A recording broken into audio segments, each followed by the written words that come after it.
So today we're opening the files on a case that is just.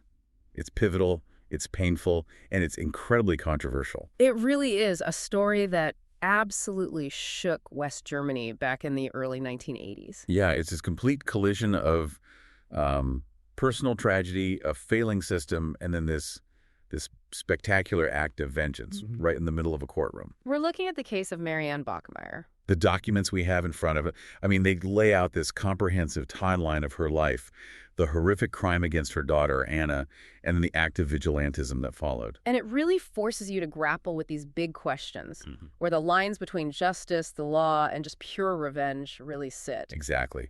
Our goal here isn't just to recite the facts. We really want to trace the whole arc from the unstable life Anna was born into to the background of her killer, and then the incredible legal and cultural fallout from the shooting. It's a moment in history where public feeling just seemed to completely reject the judicial system. It did. But before we get into any of that, we have to pause. We do. We have to underscore the tragedy at the absolute heart of all this. The victim, Anna Bachmeier. She was only 7 years old when her life was taken. And while we're going to analyze the very complicated figure of her mother and the killer, the seriousness required when talking about Anna's loss, it's just paramount. Absolutely. So let's start with the origins of Marianne Bachmeier herself. Her life really seems rooted in the turbulence of post-war Germany. It is. Marianne Bachmeier was born on June 3rd, 1950, in Sarstedt, which was then West Germany.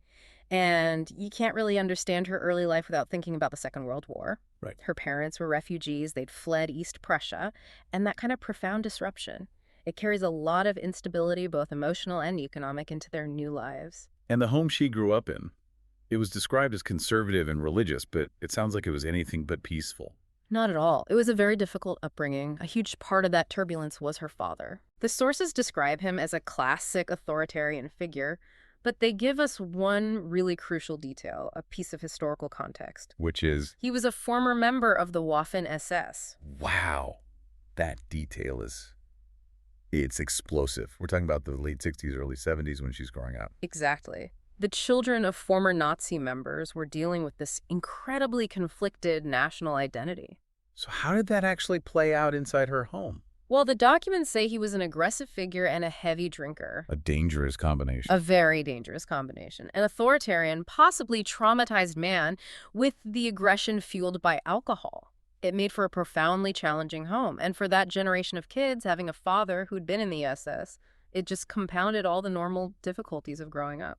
Sounds like a pressure cooker, which eventually it just had to erupt. It did. The parents divorced, her mother remarried, but things didn't really get better for Marianne. No. No, it actually got worse. She found her stepfather to be just as dictatorial. There was constant conflict. So she was just trading one authoritarian figure for another. Pretty much, and the tension got so bad that her mother eventually forced her out of the house. So by her mid-teens, she's essentially on her own. Completely on her own, rejected from this unstable home base. And this background, it sets the stage for a series of incredibly difficult choices she makes, especially around motherhood. Choices that would later be used against her in the court of public opinion.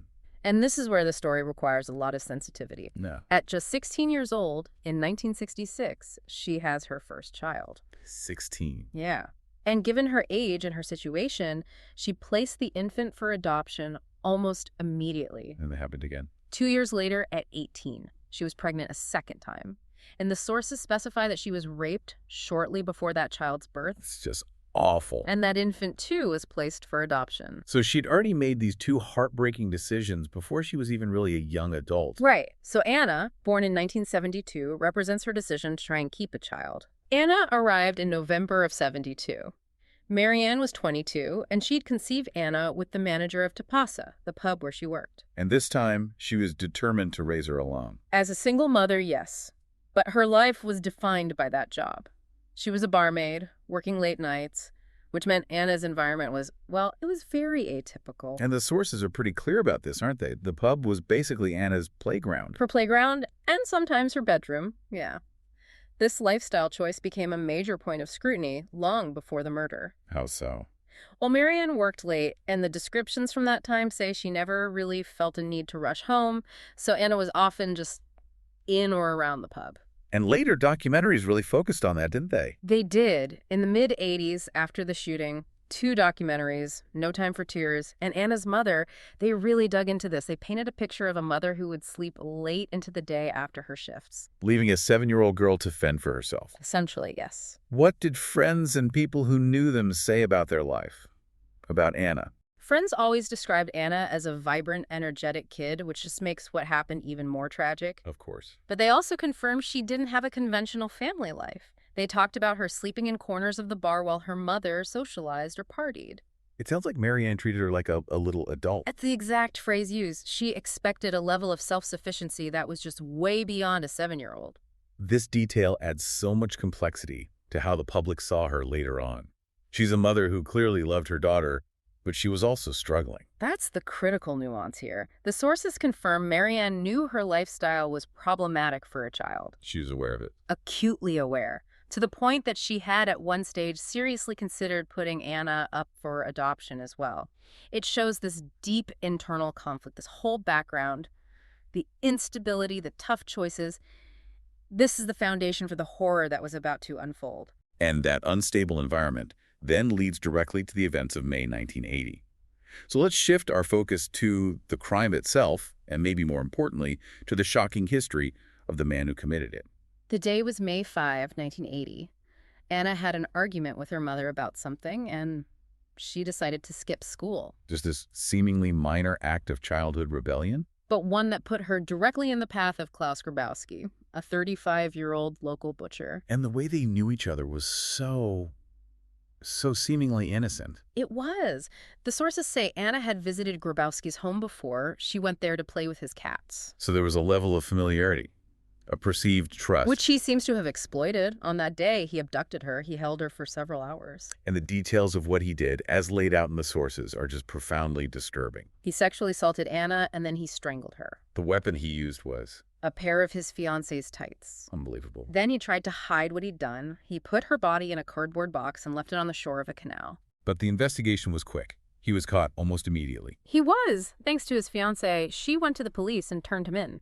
So the search was over? Yeah. But this just opened up a much bigger, much more devastating question about the failures of the justice system. A huge one. Because this is where the public outrage wasn't just about the crime itself, but the fact that it felt so predictable. Grabowski was already known to the system. Oh, yes. He was a known convicted sex offender. He'd previously been sentenced for the sexual abuse of 2 other girls. The other girls. And that history is the core reason for the societal fury. People immediately started asking why a man with this record was free to do this again. And central to this whole institutional failure is a specific medical and legal decision from a few years earlier. The castration. In 1976, he had voluntarily submitted to castration, which, for the public, should have been a safeguard. It should have been, but it wasn't. No, because the sources reveal this absolutely critical detail that became the single most inflammatory point of the entire case. And that is, Grabowski had subsequently undergone hormone treatment. He was trying to reverse the effects of the castration. wait, hold on. Let's really unpack that, because this is where the failure of the system comes into sharp focus. How could a convicted sex offender in 1970s West Germany be allowed to reverse a procedure he'd undergone to manage his own impulses? It points directly to this intersection of medical ethics and criminal justice policy at the time. Voluntary castration was a legally permissible, if radical, option for sex offenders. Okay. But the massive oversight wasn't the castration itself, it was the follow-up, or the lack of it. The system had no clear, enforceable way to stop an offender from seeking things like hormone therapy to specifically regain his libido. So the state basically gave him the autonomy to reverse the deterrent. That's exactly how the public saw it, a catastrophic failure of supervision. It suggested that once a sentence was served or a procedure was done, the state just washed its hands of the continuing risk. A risk that led directly to Anna's death. And the public immediately pointed to that failure as an enabling factor. Now, after his arrest, Grabowski's defense. It wasn't just self-serving, was it? It was an act of extreme malice against his victim. Precisely. He claimed that Anna had tried to extort money from him. A 7-year-old girl. He claimed she threatened to tell her mother about the abuse unless he paid her. He said his fear of going back to prison was what made him kill her. Trying to smear a child he'd just murdered, claiming she was capable of blackmail. It transformed a horrific crime into an absolute moral outrage. And that particular lie, Yeah. the idea that Anna was somehow to blame, that wasn't just inflammatory for the public. No. For Marianne Bachmeier, that was the final trigger. The ultimate insult. The combination of his known history, the horror of Anna's death, the system's failure, and now this attempt to destroy Anna's reputation. It created a level of maternal rage that, in her mind, could only be resolved one way. Through a brutal personal intervention, an intervention that took place in a courtroom, turning a moment of legal process into an unforgettable act of public revenge. The setting was the Lübeck District Court, room 157, March 6, 1981. It was the third day of Grabowski's trial. Exactly. And trials for crimes this sensational are always emotional. But this one contained an element of premeditated catastrophe. Because the sources confirm Marianne Bachmeier managed to get a weapon past security. That's right. Around 10 a.m., she walked into that courtroom with a Beretta 70 handgun. The fact that she could even get a gun into a high-profile trial like this, it says a lot about security protocols back then. It does. And about the general atmosphere of tension and disbelief around the whole case. And then she carried out the act with this cold, deadly precision. She walked up behind the seated Grabowski, aimed for his back, and she opened fire. How many times? The documents are precise. She fired 7 times. 6 of the shots hit him. He died instantly. Almost instantly, yes. The immediacy and ferocity of it right there in that formal setting, it just shocked everyone. The judge, the lawyers, the press. And what did she do right after the shooting? She made no attempt to run, no struggle. She just lowered the weapon and was apprehended without any resistance. Which was probably crucial for the legal interpretation of what she'd done. It was. It suggested a final, calculated act, not a panic outburst. And initially, that's not how it was framed, was it? The defense, and a lot of the public, saw it as a spontaneous crime of passion. That was the narrative, the emotional breakdown of a grieving mother overwhelmed by hearing the killer's testimony. A narrative the court seemed willing to accept. Initially, yes. But years later, the truth, according to Marianne herself, was far more calculating, far more premeditated. And that later revelation, it just fundamentally changes the entire moral and legal argument around her actions, doesn't it? Completely. So where did she finally make this admission? It was in 1995, more than a decade after the trial. She went on a popular German TV talk show called Fliege. And what did she say? She admitted the shooting was not an impulsive act of rage. Her exact words were that she did it after careful consideration. Careful consideration. And did she give her motivations for planning it? She gave 2 main reasons, and both show this desire to carry out her own personal form of justice. First, she wanted to, quote, enforce the law on him herself. A clear statement that she was replacing the state's authority with her own. Absolutely. And second, and this is crucial, she said she wanted to prevent him from spreading any more lies about Anna. That claim of extortion. That was the final straw. She wanted to silence his attempt to defile her daughter's memory forever. That admission, made on national television, it makes the original verdict of manslaughter feel legally shaky, at least in moral terms. It does. And the evidence of her planning goes back even further than her own confession. How so? A 2006 documentary on the ARD network brought forward this astonishing claim from a former friend. Which was? This friend said that after Anna's murder, Marianne actually rehearsed the shooting. Rehearsed it? Where? In the basement of her pub, the Tapasa.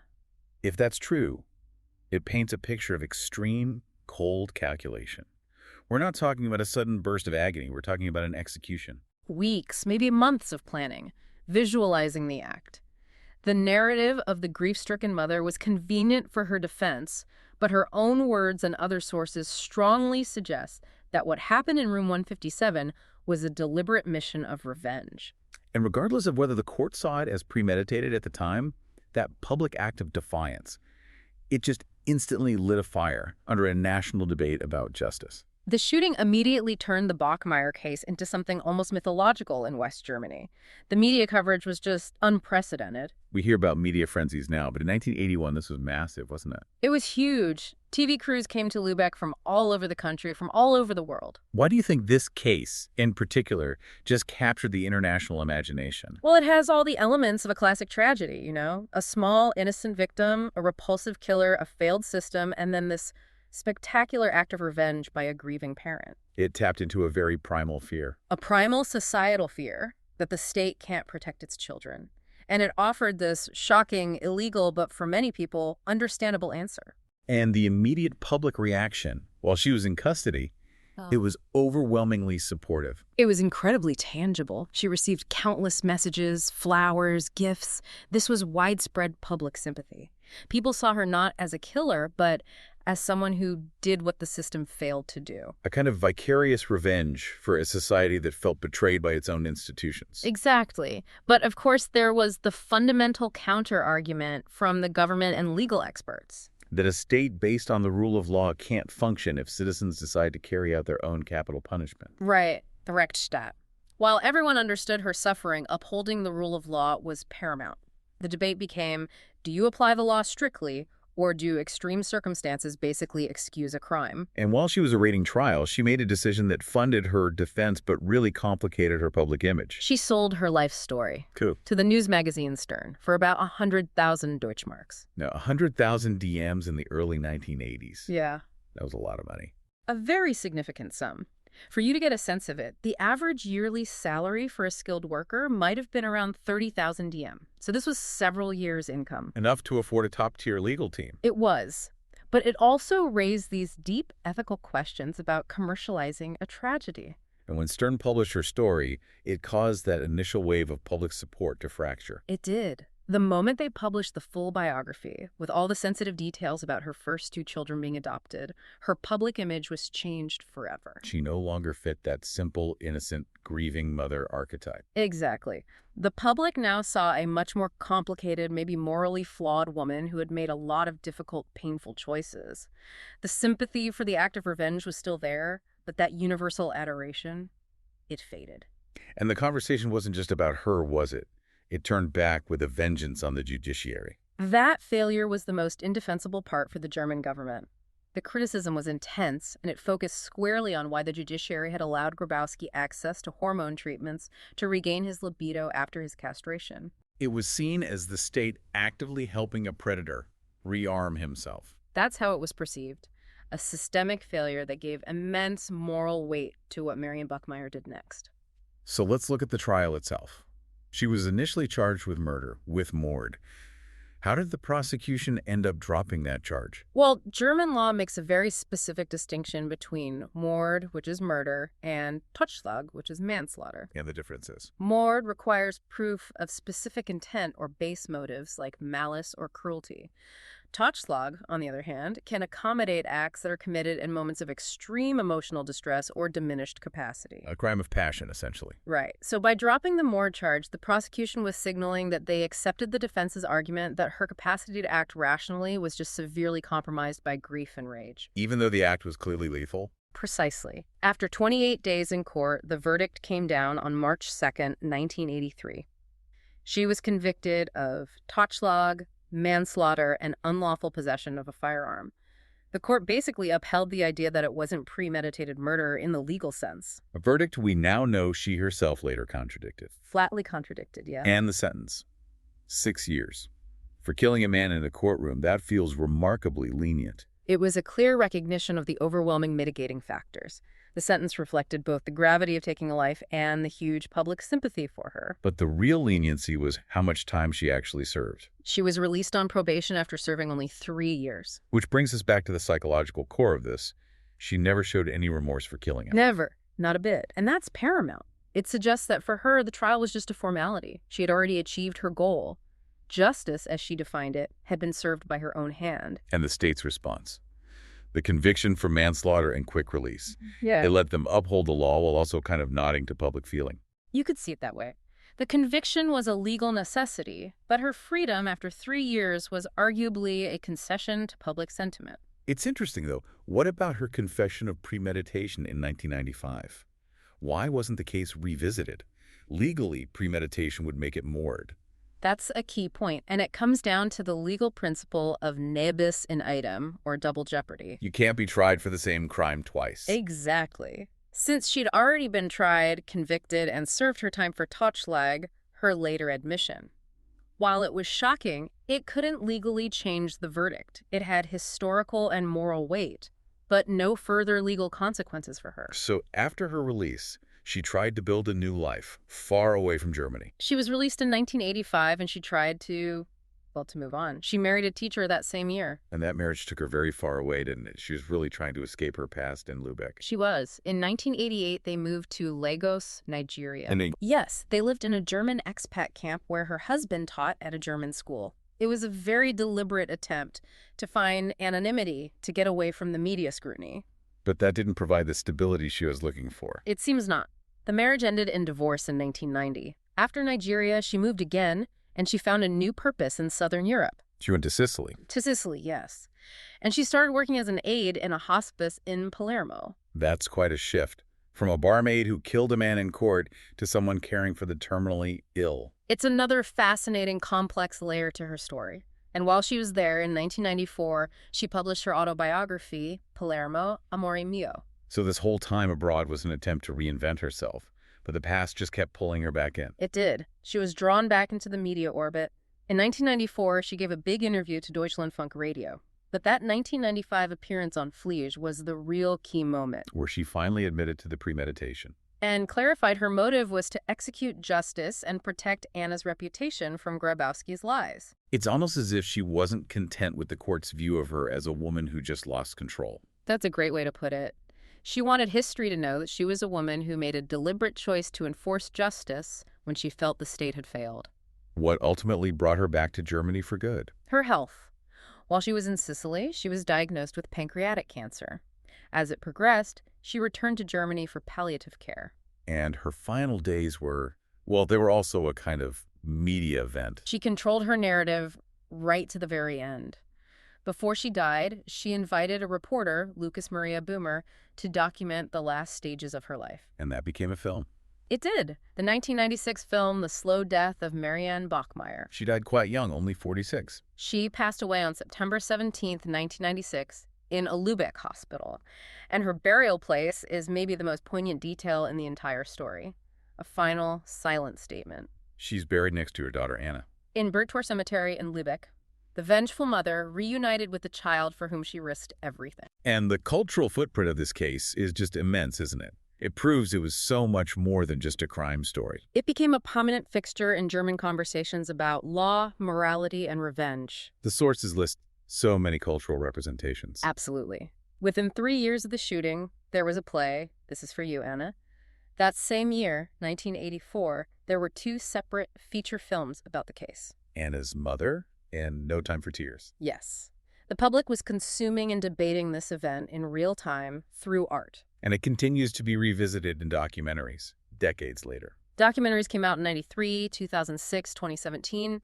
The case is a cultural yardstick. It's often compared to other high-profile vigilantes like Gary Plauché in the U.S. or Ellie Nessler. These other cases of parents taking revenge in a courtroom. Right, and the fact that it's placed alongside those international acts just underscores its status. It wasn't just a German historical moment, but a universally understood one where an individual challenged the state's monopoly on justice. So when we synthesize all this material, Marianne Bachmeier's difficult childhood, her father's past, the horrific crime against Anna, and that catastrophic institutional failure around Grabowski, you can see why this case became so volatile. The public just saw this perfect storm of systemic failure. A failure that propelled a single mother to take a gun into Lübeck District Court, room 157, to execute her daughter's killer. And the tension in the sources comes from that collision between this profound moral failure of the state and the absolute necessity of upholding the law. The legal struggle, the verdict, it all reflects that perfectly, doesn't it? It does. The court found a way, through that distinction between Mord and Totschlag,